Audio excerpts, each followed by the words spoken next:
হয়ে গেছে 1-2 মিনিট। এবার এর মধ্যে একটু জল দিয়ে দিচ্ছি।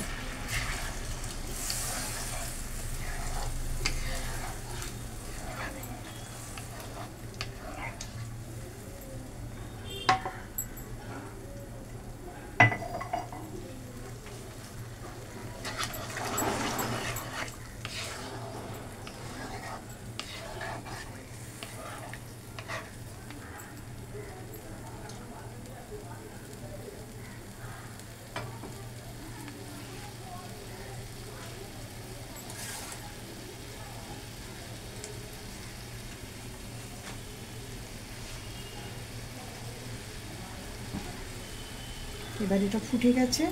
আমি আগের থেকে কড়াইতে আপনার 5 ফোড়ন, শুকনো লঙ্কা, তেজপাতা একটু ভেজে সেটাকে গুঁড়ো করে রেখেছি, 1/2 চামচের মতন। সেটা আমি এখানে ঢেলে দিলাম।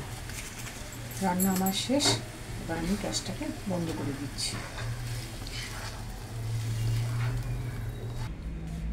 এই রান্নাটা আপনারা ফ্রিজে একটু ঠান্ডা করে রেখে খাবেন।